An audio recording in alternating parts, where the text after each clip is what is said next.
We'll begin in about 2 minutes, if it's all right.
The committee will come to order. Welcome to our witnesses and our guests. The committee meets this morning to receive testimony on the posture of the United States European Command and the United States Transportation Command. I'd like to thank our witnesses today, General Grinkovich and General Reid, for being here, and I want to extend a special welcome to their families. General Grinkovich oversees approximately 80,000 military personnel in the U.S. European Command, EUCOM. He also serves as the Supreme Allied Commander Europe, making him the military commander of the North Atlantic Treaty Alliance, NATO, the world's only nuclear alliance. General Grinkovich comes before this committee at a time of great turmoil. The United States is engaged in a high-intensity conflict in the Middle East while simultaneously supporting Ukraine's self-defense against the Russians' invasion. EUCOM is involved in both efforts. The command provides extensive operational and logistics support to Operation Epic Fury. At the same time, it facilitates the flow of weapons and intelligence to Ukraine. And of course, our forces in Europe remain at the ready to deter and defend against Russian aggression.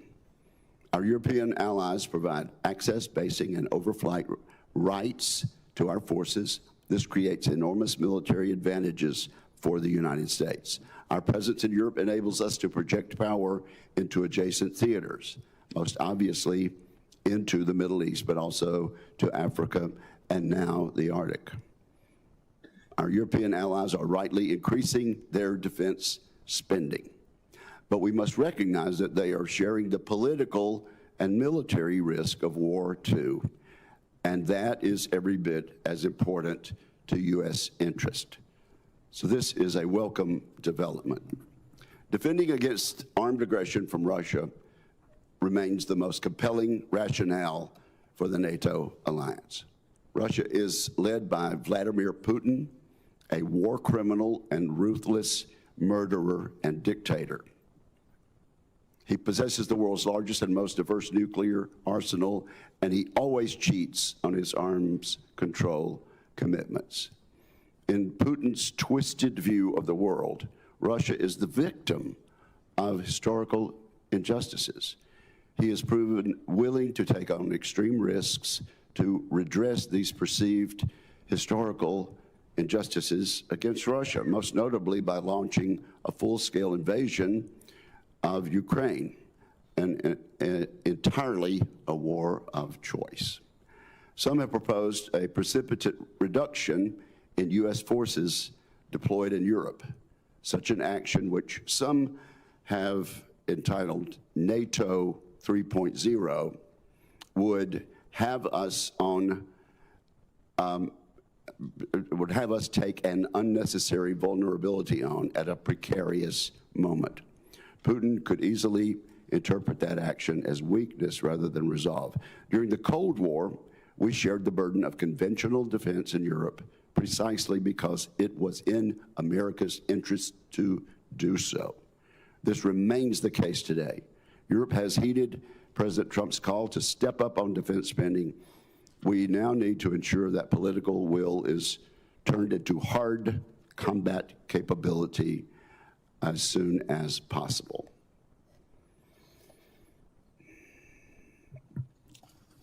Mr. Putin has a predilection for war and aggression. That is a fact, and it led this committee to place a floor on the U.S.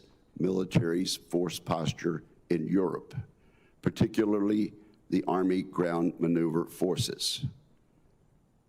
Mr. Putin's aggression has caused us to make that decision. We took that step in the National Defense Authorization Act that became law in December, a bipartisan achievement. The law reflects our collective judgment that now is not the time to accept unnecessary risks in Europe.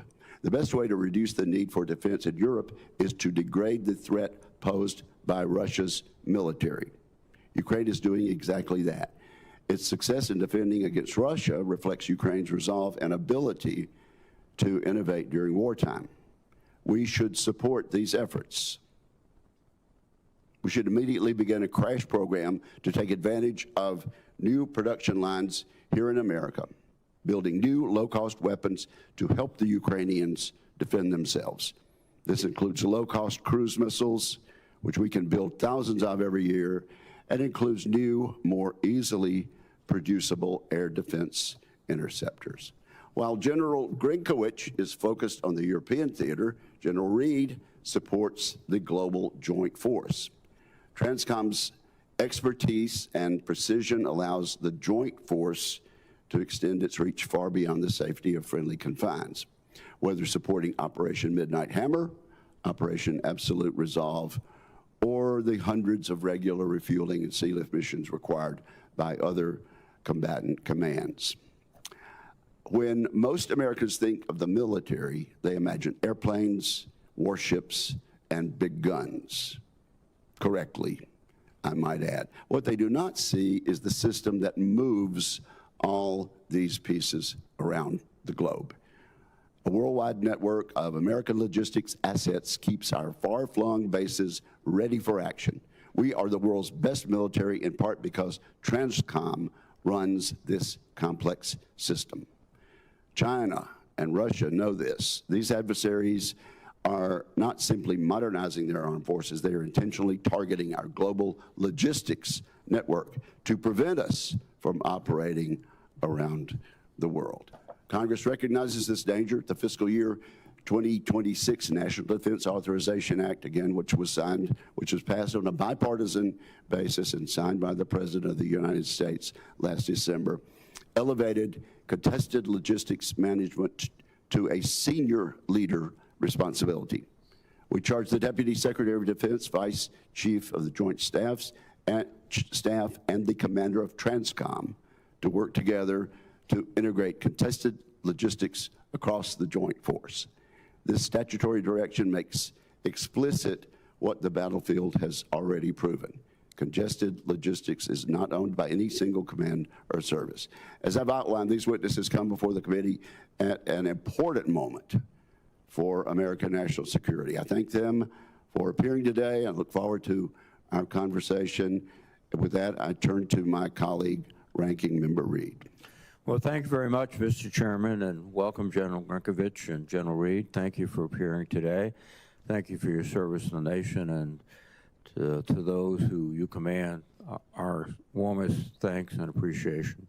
Both European Command and Transportation Command are deeply engaged in supporting the ongoing conflict with Iran, from enabling combat operations to moving personnel, equipment, weapons, and medical support across continents.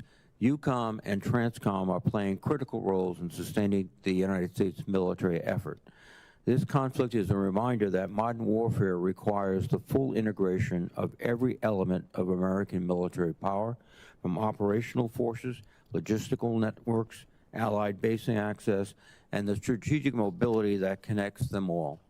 General Grinkovich, the convergence of interest among potential adversaries like Russia, Iran, China, and North Korea is of great concern to this committee.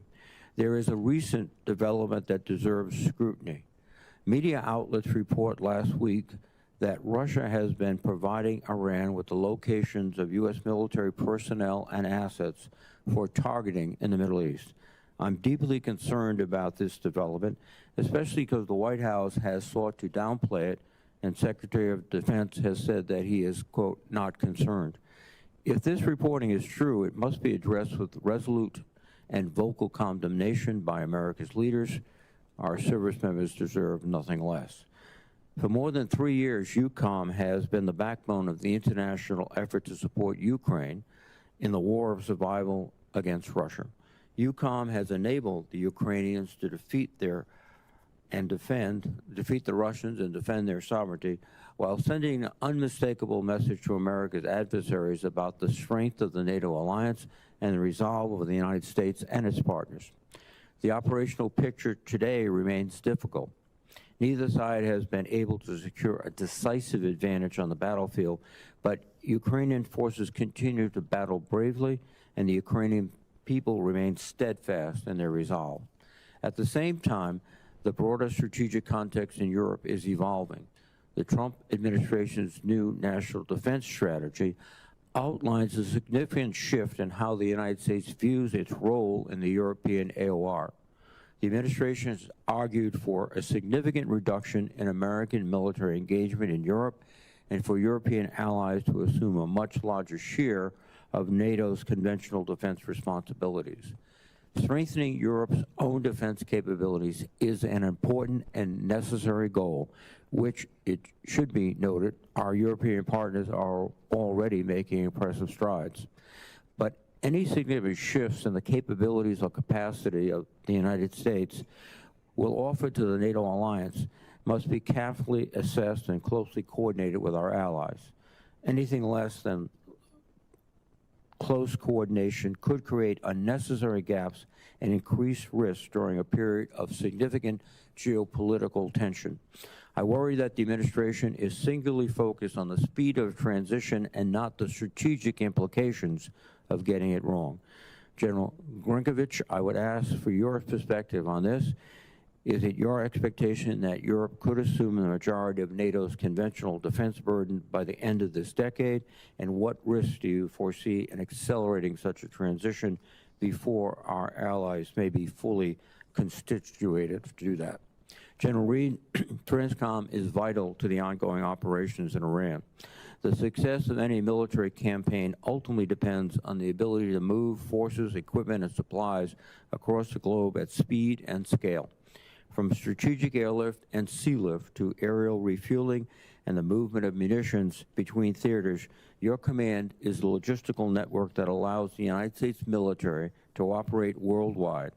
I would appreciate an update on the demands these current operations are placing on TRANSCOM and your assessment of the command's readiness to sustain them while maintaining the capacity to respond to crises in other theaters. Looking further ahead, one of the most important challenges facing the Department of Defense is the problem of contested logistics. For decades, American military operations have benefited from secure sea and air lines of communication. However, we have reached a point where potential adversaries will likely target the logistics network that underpin U.S. military power. These threats could include attacks against forward bases, aircraft, and ships that resupply those bases, cyber attacks on the information technology systems that manage deployments, and even kinetic strikes against ports and airfields in the United States and abroad. General Reid, these vulnerabilities raise difficult questions about the survivability and resilience of the logistics systems on which our military depends. I would like an update on your command's efforts to address the contested logistics problem. In particular, how are you working with the military services to ensure that future logistics platforms and operational concepts are better suited to operate in a contested environment? Gentlemen, thank you again for your leadership and for the service of the men and women under your command. I look forward to your testimonies. Thank you, Mr. Chairman. Thank you, Senator Reid, and I also thank you for giving them a preview of the questions you're going to ask. Who'd like to go first? General Grinkovich, would you like to go first? You are recognized for your opening statement. Chairman Wicker and Ranking Member Reid and distinguished members of the committee, it's an honor to be here today representing the men and women of European Command, and I'm also grateful to have Command Sergeant Major T.J. Holland, our Command Senior Enlisted Leader, joining me today. It is also a privilege to be here with my good friend, General Reid. Throughout my career, I've seen firsthand the extraordinary capability U.S. Transportation Command delivers across our joint force. I'd like to begin by thanking this committee and Congress for your steadfast support to the warfighters and missions of U.S. European Command. The United States faces a complex and evolving global security environment. Growing cooperation between Russia, North Korea, Iran, and the People's Republic of China has increased military risk across multiple theaters and domains. In Europe, North Korean troops and materiel, Iranian drone technology, and Chinese economic support enable Moscow to sustain its war in Ukraine. I have been privileged to be part of the negotiations working to fulfill the President's goal of a lasting peace. But in the meantime, this brutal war continues, recently starting its 5th year as both sides trade human life for time and territory. And despite significant losses in Ukraine, Russia retains the capability and capacity to threaten U.S. interests with its large and increasingly diverse nuclear stockpile, asymmetric capabilities, and competent ground, air, and maritime forces. Given this environment, U.S. European Command is focused on 3 priority missions. The first of these is protecting the U.S. homeland. To do this, U.S. European Command works closely with NORAD and U.S. Northern Command to monitor and secure the strategic approaches to North America. Allies help with this by sharing intelligence, strengthening our early warning, and enhancing our ability to respond to potential threats. In the North Atlantic and in the Arctic, they help us monitor Russian and Chinese activity, including subs and long-range bomber patrols. Together, we ensure these capabilities are unable to threaten the U.S. or our interests in this hemisphere. Our second mission is to serve as a platform for projecting U.S. combat power, both in and beyond Europe. Our forces, bases, and infrastructure take advantage of the continent's strategic geography and allow the United States to rapidly move forces, sustain operations, and provide the President with diverse military options across multiple theaters. In the past year alone, U.S. European Command increased pressure on the Shadow Fleet with the seizure of MV Bella, enabled strikes against Iranian nuclear facilities during Midnight Hammer, and facilitated strikes on ISIS-affiliated terror groups in Africa. This mission continues today with support to Operation Epic Fury in Iran. Our third mission area is positioning the NATO alliance to deter and defend. Given the possibility of simultaneous conflict in multiple theaters, a strong NATO allows the United States to redirect focus while still protecting our European interests. This requires allies to step up, and they're doing just that. Allies are increasing defense spending and building their readiness to assume primary responsibility for the conventional defense of Europe. This shift requires continued investment in a robust and resilient defense industrial base that can deliver the required military capabilities at scale. As the character of war continues to evolve, U.S. European Command is working directly with NATO allies, industry, and the joint force to capture the lessons of contemporary conflicts. We're committed to ensuring NATO remains the most capable military alliance in history and to protecting our interests at home and abroad. Chairman Wicker and Ranking Member Reid and distinguished members of this committee, thank you for your unwavering support to our warfighters and our mission. It's an honor to appear before you today, and I look forward to your questions. Thank you very much, General. General Reid, you're recognized. Chairman Wicker, Ranking Member Reid, distinguished members of the committee. Today I am joined by my wonderful bride, Lynn, and our senior enlisted leader, Chief Master Sergeant Brian Kraselnik. Together, we represent the men, women, and families of United States Transportation Command. I am also privileged to serve and testify alongside my longtime friend, General Grinkovich. Thank you, Grinch, for your leadership. As the champions of global logistics, U.S. TRANSCOM is a total force team of soldiers, sailors, airmen, Marines, Guardians, Coast Guardsmen, civilians, and merchant mariners. Your unwavering support of these experts and the missions they fulfill daily allows the warfighter to thrive. I must highlight our most unique experts, the Joint Enabling Capabilities Command. This subordinate command is your first responder in a global crisis, the Joint Forces 911. They rapidly deploy planners, communicators, and command and control specialists that activate a Joint Task Force headquarters and set the conditions for success. U.S. TRANSCOM has 3 military service components. The Air Force's Air Mobility Command delivers rapid global airlift, air refueling, and aeromedical evacuation with speed and reach to provide immediate response. The Navy's Military Sealift Command delivers the mass of our combat power through the decisive strength of sealift sustainment. The Army Transportation Command is the critical link deploying the joint force from our forts to our strategic seaports, connecting the homeland to the global fight and operating critical ports worldwide. Completing the U.S. TRANSCOM team is our 4th component, our commercial partners. Commercial airlines, trucking companies, rail operators, and ocean shipping companies move our service members and cargo anywhere, anytime. These industry leaders and partners offer expertise, capacity, and networks required for mission success. U.S. TRANSCOM is the heart of a larger team, the Global Joint Deployment and Distribution Enterprise, or the JDDE. Together, the military, commercial industry, allies, and partners form a network with a single mission: to deliver power and presence at the time and place of our choosing. We know the strategic environment continues to transform. Our competitors train to contest our every move and turn logistics into a primary battle space. We acknowledge the challenge. This is precisely why we exist. U.S. TRANSCOM specializes in winning the fight to get to the fight. Therefore, there should be no surprise that our priority remains keeping power projection as the joint force's decisive strategic advantage. First, we champion the American warfighters starting here in our homeland.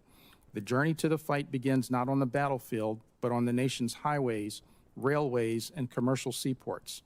Your interest in securing and modernizing this fort-to-port network is a direct investment in the ability to project power. The resilience of this civilian infrastructure, the bedrock of the domestic supply chain, allows TRANSCOM forces to deploy and win. Second, your continued partnership helps forge the future of maritime dominance. By recapitalizing strategic sealift, America will deliver overwhelming combat power to any shore for the next 50 years. We must continue this vital work and champion the mariners who form the backbone of our fleet and underwrite our national security.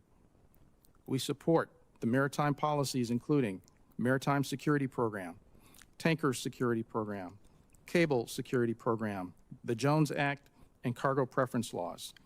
Together, these programs secure U.S. flag vessels and the merchant mariners necessary to move sensitive defense material in emergency. Third, your support guarantees our air mobility fleet remains a dominant projection force, the ultimate display of American resolve. Through our global reach, we unleash the power of presence, reassuring allies and deterring adversaries. Continued modernization and recapitalization secures this advantage for the next generation of warfighters. Finally, we are transforming all mobility operation platforms into a survivable, connected node within the warfighting network as tankers and cargo planes link to battle space awareness. They become the eyes and ears of our commanders as they drive toward mission success. Your support makes our forces more resilient.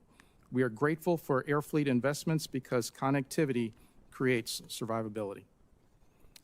Distinguished members, your leadership positions U.S. TRANSCOM to overcome any challenge.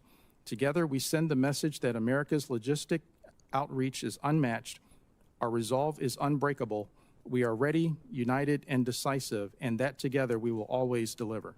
Thank you for the opportunity to represent U.S. TRANSCOM and to answer your questions. Well, thank you both for your service. General G, I'm going to ask you to pronounce your name. Senator, it's Grinkovich. Okay, with a which. Okay, very good. Well, let me just ask you to answer a few questions briefly, and then I'll let you elaborate. Do you agree that the Russian military's lack of tactical skill has been exposed in the war in Ukraine? Senator, Russia invaded Ukraine thinking it would be a 2-week war. And as I heard a friend say recently, the hardest part of a short 2-week war is the first couple of years. And I think Putin has learned that because of the problems he's had with fielding a modern and effective force. In spite of that, do you agree that Russia has maintained the ability to wage war and continues to threaten our treaty allies in Europe? I do, Senator. And clearly, you've already said that Russia has demonstrated its ability to sustain high-intensity war for over 4 years. And I guess it's fair to say also that the public somehow over there is willing to suffer deprivation in pursuit of return to what they feel is Russian greatness. You agree with that statement? Senator, I do. I'd just say that, Putin as an autocrat is able to control the information environment in Russia, so the Russian people are probably not hearing all of the trials and tribulations that their forces are facing or understanding the high casualty rates of the Russian forces. And I guess it would be fair to say the elite in Russia are not feeling all of the negative effects that the general populace is feeling. I assess that's correct, Senator. Okay. NATO Secretary General and the German Chancellor have both publicly stated that Russia, once the war is over, will again pose a dire threat to Europe by the end of a decade. Do you agree with that? And I'll let you elaborate if you'd like. Senator, thank you. In Ukraine today, Russia has well over 500,000 troops. And so should the war in Ukraine end, which we all hope it does, we will have to see the contours of the agreement and then monitor Russian behavior to see what their intentions are. But from a purely military perspective, when 500,000 battle-hardened Russian troops are repositioned to other areas, we'll have to pay attention to that as a potential military threat and be cognizant of what it could pose to the alliance. Okay. We're delighted to see our European allies agree to the 5% and to do their fair share of their part of the burden sharing. How long do you think it's going to take for our European friends, once they've enacted this 5%, to build the capabilities and force structure needed to actually assume the lead role in the conventional defense of Europe? Yeah, Chairman, thank you. I agree with you that the agreement that made at the Hague summit to spend 5% of military spending is a tremendous accomplishment, and it shows how seriously the Europeans are taking their own security. Many nations are already on a pathway with 5 or 6 nations this year already near or above 5% of GDP. The biggest risk for those countries is now turning that money into actual military capability in their inventory, and that does take an industrial base that can deliver on time. So I see that as the biggest risk to them being able to achieve this on a quick timeline. So, from my perspective, I think we're looking at different capabilities will show up at different times. It will be a gradual slope that will increase in the pace of European rearmament as the defense industrial base gets healthy. So I think you'll see it start slowly, and then as the industrial base investments take off, they'll be able to rearm quickly. So I would say by the end of this decade, they will have made great progress toward that. They won't be all the way there, but certainly by 2035, they will be. Okay, so by 2030, they will have made great progress, but they won't be there. By 2035, if their commitment continues, they should be able to be in the leadership position on that. Yes, Senator, I believe that's correct. Thank you very much. Senator Reid. Oh, thank you very much, Mr. Chairman. Thank you, gentlemen. General Reid, you have been quoted as saying that we must start a new program to modernize our strategic airlift, the C-5 and the C-17. I know you can't disclose details of the forthcoming budget proposals, but are you confident that we'll begin that process of modernization this year? Senator, thank you for the question. Strategic airlift is one of the most critical capabilities that we provide. It's what we call the immediate force when our nation needs to respond right away. That's how we get the force quickly projected out of the country and to the point of need. The challenge here is that for the capabilities that we need in those aircraft, it takes a long lead time to design and actually deliver the aircraft. C5s and C17s are capable today.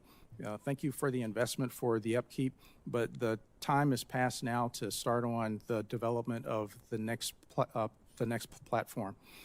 In that platform, not only will it have to be able to do the things of the C5 and the C17 today, but we're also going to make sure that we have secure communications, that the platform will have the awareness of the space around it for the crews to be aware of what's going on around them. And at the same time, it needs to be as survivable as we can create. Thank you. Thank you. General Grinkovich, one of the unexpected beneficiaries of our operations in Iran has been Russia. The price of gas has increased dramatically, which benefits their economy at a point where their economy was suffering after multiple years of warfare. We've in fact lifted sanctions on the delivery of their oil with India and other countries. We are now in a position where we must send missiles, particularly Patriot, to the Gulf area to replenish our supplies rather than to provide them to Ukrainians. This all seems to be a situation where Putin is benefiting dramatically. Is that your perception that this has unexpectedly or unintentionally given him a significant increase in staying power? Senator, a couple of thoughts on this. First, I'm very proud of the role that European Command is playing to support Operation Epic Fury, and our soldiers, sailors, airmen, Marines, and Guardians have been operating at a high tempo in the Eastern Med and elsewhere, defending Alliance territory and defending our forces and projecting power into U.S. Central Command. As you noted, the price of oil and gas has gone up. We know that Putin does depend on that. I think how much he benefits from it depends on how long those prices remain elevated. I know the leadership of the department is watching this very closely. I know the president's watching this very closely, and that they're certainly concerned about the prices that are out there. So I guess on the munitions front, what I would say on that is we do continue to flow munitions into Ukraine. I could get into some of the specifics on implications in the classified session later today, but I assure you that support continues. Should we increase our security assistance to Ukraine, given the at least momentary strengthening of Russia's economy and Russia's capabilities? Senator, I think there are always global trade-offs with the amount of security assistance that we can provide. So ultimately, it's a policy question on what the level of support should be. I am in constant contact with the Ukrainians, though, and they do tell me where they see opportunities. I am validating and looking at those opportunities that they're providing to us and the weapons that they're requesting, and then providing my recommendations to the department on what we could provide them to help them exploit certain situations. I'd be happy to discuss more of that in detail in the classified session. Thank you, General. General Reid, quickly, I've about 45 seconds. Contested logistics is an issue we've been grappling with for several years. Any quick thoughts about what we can do and what we are doing? Senator, thank you very much. We continue to pursue changes in how we operate, both any opportunity in current operations, exercises, and experimentation as well. Thank you very much. Thank you, Mr. Chairman. Senator Fisher, you're recognized. Thank you, Mr. Chairman. Thank you both for being here today and for your service to our country.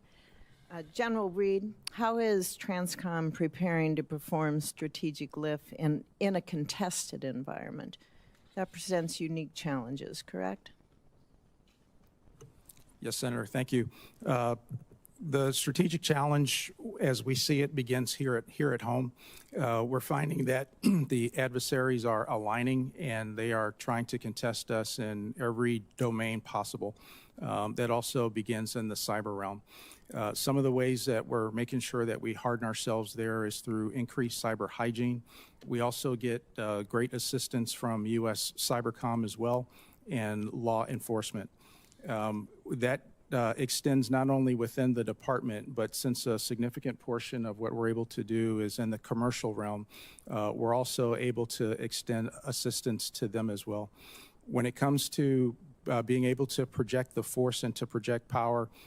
We continue investments and we welcome more in making the aircraft more survivable and also with more secure communications. Thank you. Thank you. General Grinkovich, what's your assessment of the Russian military's progress reconstituting its losses in Ukraine, in particular in terms of the missile production or other weapons systems? Senator, the Russian war economy is in high gear, if you will. So in terms of missile production and UAV production, my assessment is that they have the capacity resident in their defense industrial base to continue with high levels of production. And then as far as their personnel are concerned, to date, they have been able to replenish the battlefield losses, the tremendous battlefield losses that they've been taking on a month-to-month basis. In September, we saw a Russian drone incursion along the Polish border. How has EUCOM and NATO responded to that? Yeah, Senator, thanks. I was extremely proud of the immediate response that the alliance was able to take in response to that incursion. As you probably recall, Dutch F-35s who were operating under NATO command and control were able to shoot down several of those drones that came into Polish airspace.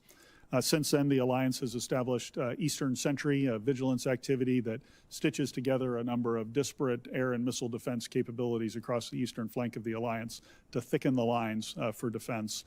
And now we are also in the progress of rewriting our standing defense plan for integrated air and missile defense across the alliance. First time this has been done in decades and should be done by the summit this summer. So you feel pretty positive about Eastern Sentry? Senator, I do, and I would just... How it's working now, but in the future as well. Yeah, I do, Senator, and I would cite as evidence of the alliance's ability to defend a couple of ballistic missiles that were launched by Iran toward Turkey and the successful engagement of those ballistic missiles to neutralize that threat.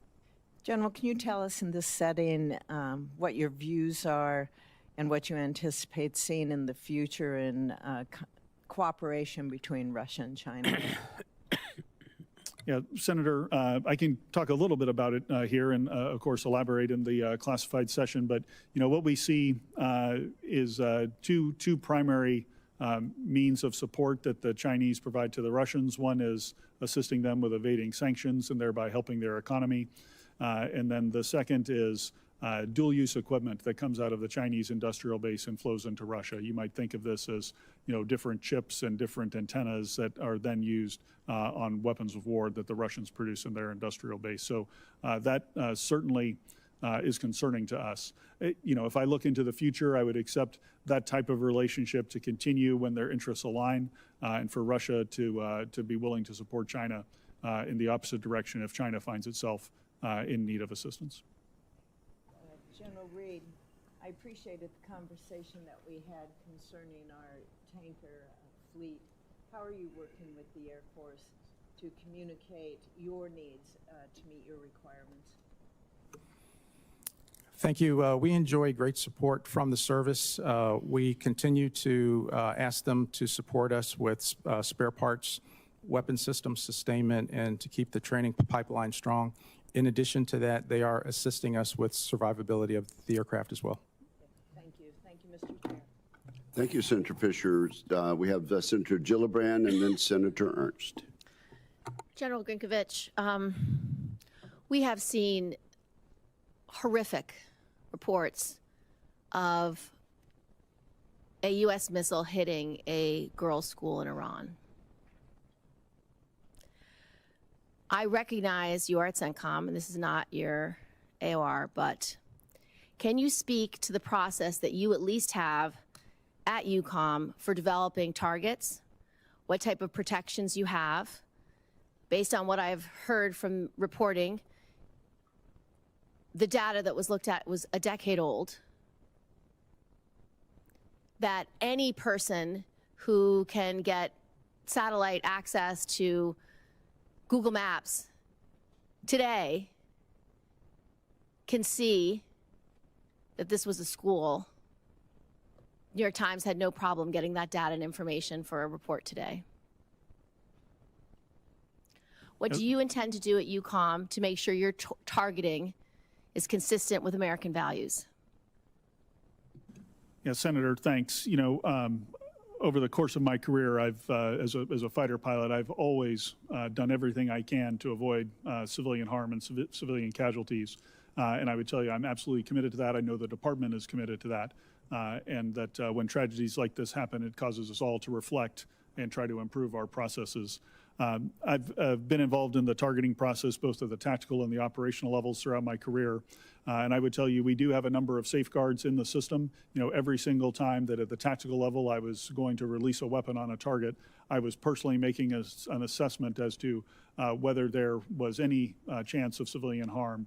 And if there was that proportional to the military necessity of striking the target? At the operational level, both from my time in U.S. Central Command previously and then now at U.S. European Command, I can assure you that we have robust standards that we go through and look to see and update the imagery and update our understanding of the target and refresh the intelligence on a recurring basis to determine the chances of civilian harm and to address any collateral concerns that might be there. So you just know I'm absolutely committed to trying to mitigate that risk. I appreciate your testimony. I'm highly concerned, however, that Secretary Hegseth does not agree with you. Secretary Hegseth has criticized rules of engagement designed to adhere to the laws of armed conflict and support civilian harm mitigation. Secretary Hegseth has also cut the Civilian Protection Center of Excellence by about 90%. Their mission was to help you and to help protect against civilian casualties. So how do these changes by Secretary Hegseth affect your mission, your judgment, and the responsibility that you take so seriously? Senator, they have not affected my ability to prevent civilian harm in any way. It's embedded in the targeting process. It's embedded in the culture of U.S. European Command, and I would say in the culture of the U.S. military to try to avoid that civilian harm. So we're continuing to do the things that we have always done to comply with the law of armed conflict and ensure that we mitigate that risk. Can you guess how we could have gotten this wrong in Iran? I'm sorry, ma'am? Can you guess how we could have gotten this wrong in Iran and targeted a children's school? Ma'am, I would hesitate to speculate with any incident like this. There's, you know, I would just say there's usually a chain of errors and mistakes that happen similar to an aviation accident or some other transportation accident. And I would say we just need to let the investigation play out and find all those factors. Thank you, General. I'd like to talk a little bit about following the firing of the Pitafik Base Commander and the stand-up of NATO's Arctic Sentry mission. How is EUCOM managing the operational friction caused by the administration's rhetoric regarding Greenland sovereignty and the associated tariff threats against our NATO allies? Senator, at the military-to-military level, I can assure you that our relationship remains strong, that with every chief of defense across the alliance, we maintained our focus on what it was that we were responsible for doing, which was deterring and defending every inch of alliance territory from any form of aggression. And our ability to focus on that, to focus on the Hague commitments and make our military stronger, kept us on task, if you will, throughout those discussions. Thank you. Thank you, Mr. Chairman. Just to clarify for your benefit, Senator Gillibrand, you did not mean to say that we had targeted a school. That a missile hit a school. No, but it's the word targeting. Yes, that, of course. That you did not mean. How we chose a target that turned out to be a school, albeit next to a appropriate target of a naval base, but the fact that it is chosen as a target, I'd like to know, and I hope that we can have an open hearing on this, Mr. Chairman. Thank you. Senator Ernst. Thank you, Mr. Chair, and thank you to our witnesses today for your service to our nation. President Trump has pushed our NATO allies very hard to commit 5% of their GDP toward defense and resilience. And we've seen a lot of headlines highlighting new defense investments across Europe. At the same time, NATO defense plans depend on interoperability. excuse me, across 32 allies, operating across air, land, maritime, cyber, and space domains. So, General Grinkovich, are these new investments translating into shared capabilities with NATO that are interoperable, or are there gaps that our allies need to find and fill? Senator, that's a terrific question. We focus very much on interoperability across the alliance and at U.S. European Command. And I would say, one of the best ways to ensure interoperability is when our allies buy American equipment from our defense industrial base. That solves the interoperability problem just at face value. Of course, the U.S. industrial base can't deliver everything that Europeans need, so they're investing in their own industrial base as well. And to ensure that everything works together, we have NATO standards that both countries in the alliance and outside the alliance, including in the Indo-Pacific, adhere to in order to ensure that interoperability. But, they're especially new members of the alliance or folks who are newly certified to NATO standards. We do need to help them along and make sure that they understand that this gets to be very technical when you get into the beeps and squeaks, if you will, of making sure that things can work together. Yeah, I appreciate that very much. And the shout out as well about the defense industrial base. And I think this just lends credibility to all of our voices when we are saying that we need to invest in more here in the United States. I'm glad that our partners are stepping up and developing their own industrial base, but certainly we need a stronger one here in our own nation. Just very briefly, I am a huge supporter of the State Partnership Program. I know we have spoken about this before. Our Iowa National Guard and Kosovo are partnered through SPP, and we know that a strong American presence in these countries does maintain stability. Can you speak briefly about the State Partnership Program and your thoughts? Yes, Senator, thanks. I've spent some time with your commanding general of the Guard unit and of your Guard, and they do tremendous work in Kosovo, and I'm very thankful for it. Writ large, the SPP builds deep and lasting relationships. Some of our state partners have been in the program for 30 years or more, and over the course of those 30 years, as exercises happen on both sides of the Atlantic, it just builds a bond you can't replace. Yes, thank you so much. I'm in full agreement. General Reid, we have automatic equipment identifiers, identification tags, that help rail providers track the location of our assets across our transportation system. But one of the largest manufacturers of those tags and the technology is owned by a parent company with ties to the Chinese Communist Party.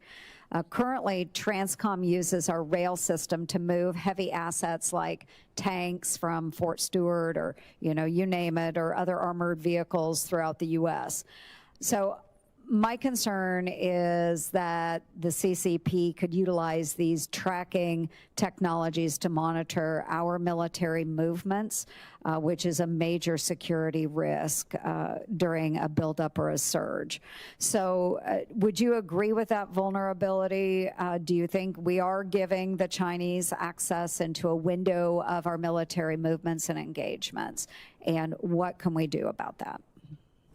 Senator, first and foremost, the department works really hard to eliminate any kind of Chinese component wherever we find it, and that continues with all the energy and effort that we can put to that. Second of all, when it comes to all domain being contested in all domain, the cyber realm is one where this presents itself plain and clear. With that being said, while it may be a vulnerability, there are ways that we can harden that, and we continue to do that. There are alternative ways to make sure that we can track the information. Increasingly, as we get stronger tools, we apply those tools. And one thing that's very, very important is as we continue to use the commercial realm, there are lots of other things that move in the commercial space. And that itself makes it very, very hard for folks to track our equipment. Yeah, very good. We need to recognize if we do have vulnerabilities and make sure they're not being exploited. So thank you very much. Thank you, Mr. Chair. Thank you, Senator. Senator Kaine, I understand you intend to yield your time to a person who is not yet in the room. That is correct, so I'll take my time, I Mr. think Chair. would be the best backup plan. You're recognized. Thank you. America's been at war with Iran for 12 days. The cost to our troops, to everyday Americans, and to innocent Iranian civilians, even school children, are dramatic. The war is deeply unpopular. To begin, the war is illegal. The Constitution makes plain that only Congress can declare war. The reason for this provision was articulated by Abraham Lincoln. Kings had always been involving and impoverishing their people in wars, pretending that the good of the people was the object. This our convention understood to be the most kingly of all kingly oppressions, and they resolved to so frame the Constitution that no one man should hold the power of bringing this oppression upon us. The President has escalated his use of military to carry out hostilities all over the globe without Congress, while threatening military action against many more nations. We're at war because of the unilateral actions of one man who has grown very confident that Congress will not challenge his kingly behavior. The war is unprecedented. We've heard from the President many shifting reasons for the war, but senators have now heard both publicly from the Secretary of State and from multiple sessions with civilian and military leaders a more precise and consistent reason.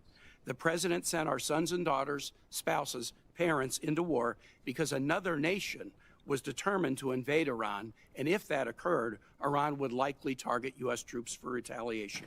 The trigger event of this war was Israel's decision to invade Iran on February 28. We could have avoided this war by persuading Israel that it shouldn't invade and that doing so would hurt its ally, America, and cause global instability.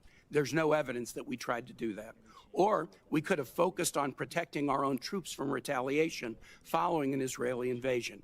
Instead, President Trump decided to join an invasion of Iran initiated by another nation. He is not the first American president who has been urged to take this step. Others wisely resisted. He did not. The war is unnecessary. Iran and America were allies during and after World War II until America engineered the toppling of Iran's democratically elected government in 1953. That act, followed by 26 years of a brutal dictatorship that the U.S. helped fund, created deep hostility between our two nations, formerly friends. When the Iranian people finally threw off that oppressive dictatorship in 1979, that hostility resulted in 5 decades of violence between our countries, the facts of which are well known to American and Iranian citizens alike. Iran engages in dangerous behavior toward the U.S., its neighbors, and its citizens.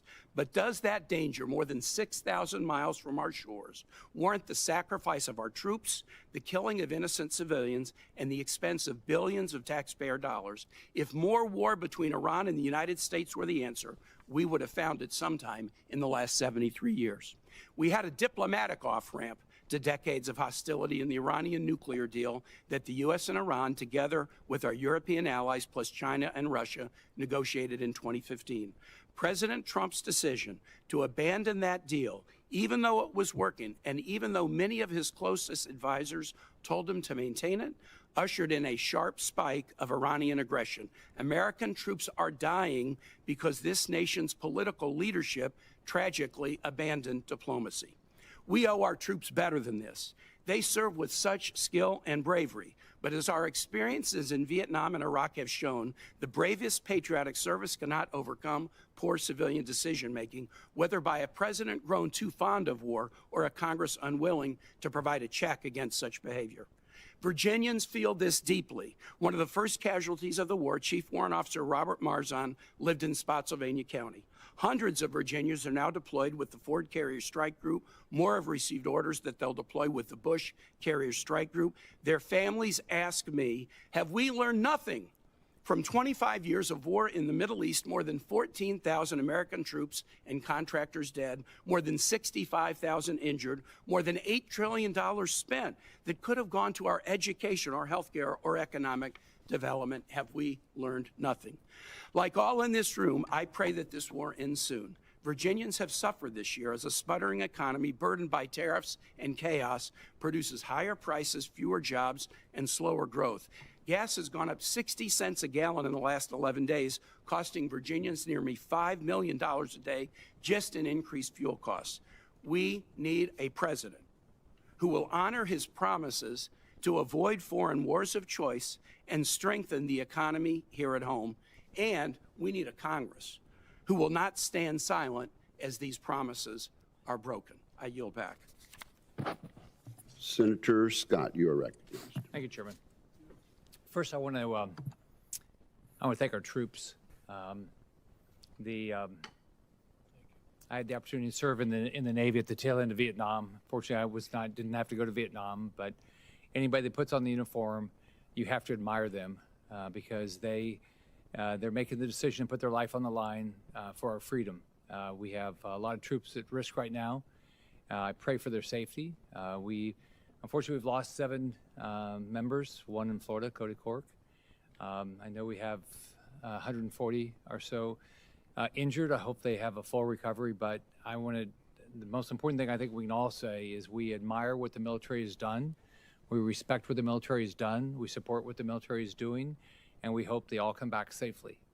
And the goals of this conflict is that they don't have a nuclear weapon. The goals of this conflict, they don't have the ability to have ballistic missiles that it's going to kill Americans like they've been doing for decades. So I don't think any of us ever want to go to war, but I think we all do respect our freedom and want to keep our freedom. So I want to thank all of our troops for what they're doing.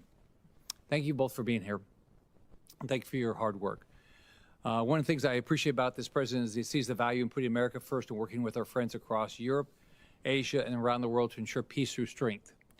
Over the past few years, I've had the opportunity to visit a lot of our allies. Last year, I went to Denmark, Estonia, and Finland, all of which are doing their part to increase their national defense spending.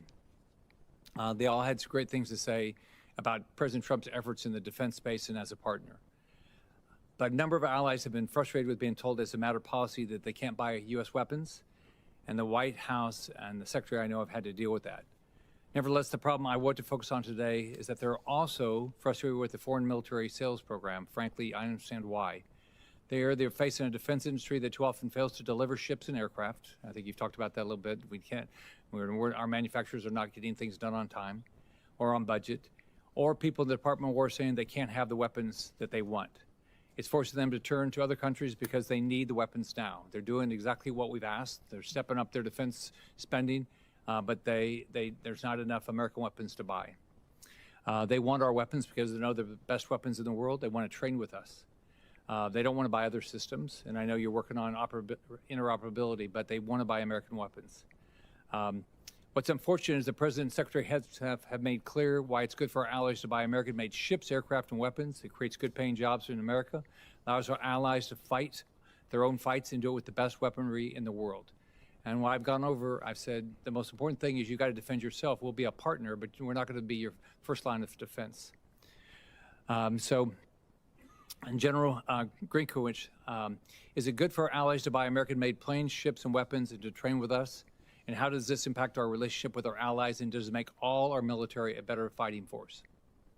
Yes, Senator, I encourage our allies to buy American equipment as often as possible.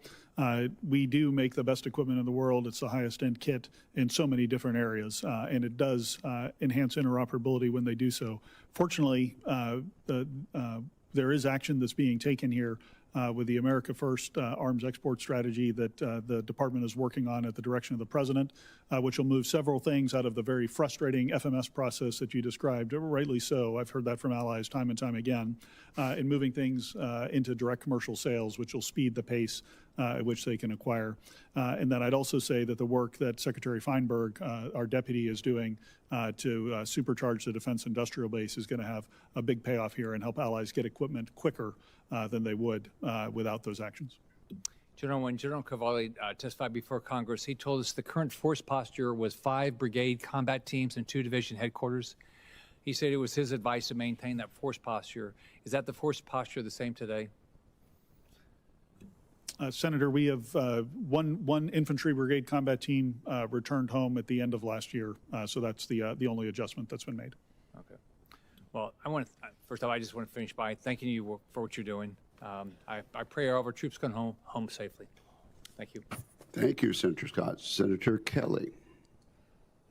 Thank you, Mr. Chairman. General Reid, everything happening in Iran and the Middle East right now highlights how critical the maritime domain is. not just for our ability to sustain military operations, but for the global economy. I want to drill into this a little bit with you. So first, on March 2nd, while docked at the port in Bahrain, the U.S.-flagged tanker Stena Imperative was struck by projectiles that caused a fire on board. Are you familiar with this, General? I'm aware, Senator. Yeah. Thankfully, the crew is safe. One shipyard worker was killed. That vessel's part of MARAD's tanker security program. Is that correct? That's correct. And how many tankers are enrolled in that program? Sir, the program is fully subscribed at this point, and it's upwards of 60. Upwards of 60. Excuse me, if you're talking about the tanker security program. Yes. Yes, we currently have 10 that are funded. Okay, 10 that are funded. This ship, Stena Imperative, was one of those. It's now damaged. So obviously not a large fleet, 10 ships. So when even just one of these vessels is damaged or unavailable, it can have an outsized impact. Is that correct? That's correct. So in your opening statement, you highlighted the importance of the commercial maritime industry to TRANSCOM's strategic sea lift capability during a crisis. And I agree with that. But what we're seeing in the Middle East also demonstrates that we need to do more to support the commercial industry we rely on. So let me ask a practical question here.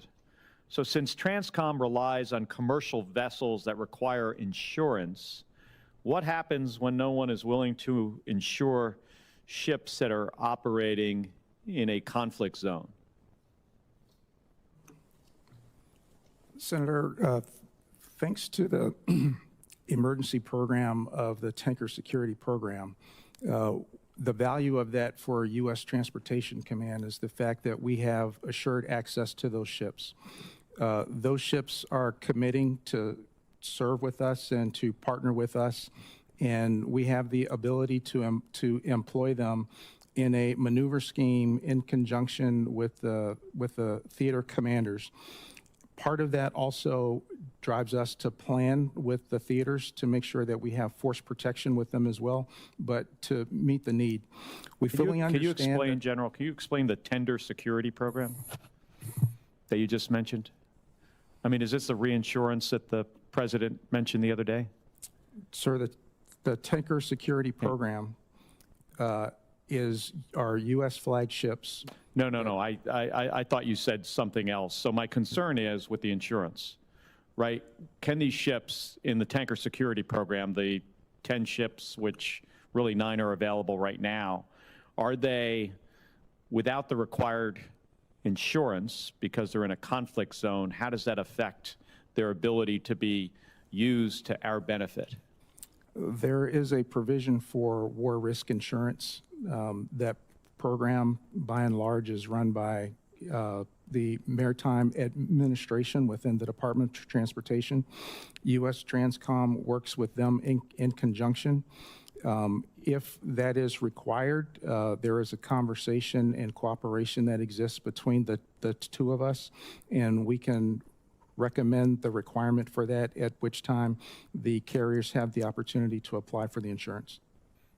So do you see this as an issue today, that it's going to be challenging to get some of these ships underway through the Straits of Hormuz because of insurance issues, or do you think there's no problem? Senator, the challenge with transiting the Strait really depends on the conditions that exist and actually to make the safe transit. That will depend on the conditions at hand. That will be judged best by the theater commander, in this case, CENTCOM. But once the conditions are set, we'll sail. So no resistance by the ship owners in the Tanker Security Program to sail as soon as TRANSCOM says it's okay? We hold conversations with the ship owners several times a week. There's an information exchange that exists. There's also a forum that we have called the Executive Working Group. In that, we advise them of the situation. We point out to them what's going on. They fully understand the risk, and they also give advice to us in terms of the best way ahead. If I could just have 30 more seconds, Mr. Chairman. So, I think a lot of this highlights, we only have 10 ships in the tanker security program. MSC has a limited number of vessels. Would you agree that our country needs a whole-of-government national maritime strategy so that our maritime transportation system is prepared for crises? When we look at a conflict going across the Pacific, in the Western Pacific, let's say, in the future, with China, are we prepared with our current maritime industry to support a long-term conflict with a near-peer adversary? Senator, I'll tell you that if we were given the task to go today, we would all go. We would all take what we have and we would execute and support the combatant commander in their needs based on what they require.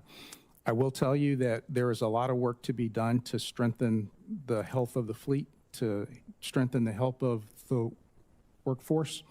Part of the challenge of that is cargo. Having cargo available will actually drive the overall plan for the demand to build ships, the demand to have the ships, and work to be done by the crews. Well, thank you, General, because I'm out of time, but that's what and that issue is addressed in my Bipartisan Ships for America Act. So I hope to move that legislation forward so you're in a better position to be able to do your job. Thank you. General Reid, have you had a chance to look at the Ships for America Act? Senator, I have. Excuse me, Chairman, I have. You have? Yes, I have. What do you think about it? You got a pretty good suggestion, don't you think? Chairman, there are a lot of aspects in that, and it's incredibly comprehensive. And it does address a lot of things, but it does bring home the fact that we do need a comprehensive approach with comprehensive investment. And we also need to make sure that there's a provision to invite the commercial leaders as well to help us through this. In the end, the fundamental success will ultimately be driven by the amount of cargo. And when we have cargo, that will drive the demand for shipping. We'll find a way to actually construct here, and then we'll actually have the crews because they'll have work to do. Well, thank you for that insight. Senator Sheehy. Thank you, Mr. Chairman. And I would second what Senator Kelly was saying and some others that we need to be focusing not just on our exquisite platforms, but also the broader capacity of the logistics system that's going to support that frontline fight. And to that end, to General Reid, and I'm sorry you're getting all the inbounds here, but specifically I'd like to talk about our future airlift platforms. We spend a lot of time in these hearing rooms talking about the F-47 and the B-21 and the F-35 and the F-22, and of course those are all critical platforms. But at the end of the day, moving material into theater, especially as we evaluate a Westpac engagement with a peer adversary. I don't say near peer because I believe we're in a peer-to-peer situation now with China. Physically moving people, bullets, bombs, food, clothes, physically moving millions of tons of gear halfway around the world quickly, especially in an area where we're fighting in someone else's backyard and we're having to project that material around the world to tiny islands that we may or not be in control of. Our C-5s are, I've heard at some cases, 40% dispatch reliability. They're half-century old, if not more. Our C-17s, as incredible platform as they are also aging. And as far as I know, we don't currently have a follow-on long-range heavy-lift logistics aircraft that's been decided on, awarded, and certainly not in production, but it isn't quite even in decided conceptual stages. And when we look at how challenging our KC-46 program has been to roll out, to replace, I still hear that the last KC-135 pilot hasn't been born yet, and that's probably true. And the KC-46 rollout has been very problematic. So I think we need to have a very serious, focused effort. This committee does, but also at the general officer level of focusing on bringing that next generation heavy airlift platform into reality. And whether that's restarting the C-17 with some great upgrades, or whether that's reimagining a new platform, whatever we do, we got to do it quick. So I'd like your thoughts on that, please. And I understand you're not the procurement command for this. I realize you're the customer of this platform, but I think part of the defense acquisition paradigm we're trying to change at this committee is making sure the customer is closer to the actual specification process for the platforms, because we've given the power to the PEOs and the contract officers, and the most powerful voice in any acquisition process should be the actual end user customer. So you and your captains and majors flying these planes and driving these ships should be the ones driving the requirements, not bureaucrats somewhere else. So if you could talk to us about next gen airlift and where you think it needs to go, I'd appreciate that. Thank you. Our primary job at TRANSCOM is to set the conditions to move within the headquarters. Excuse me.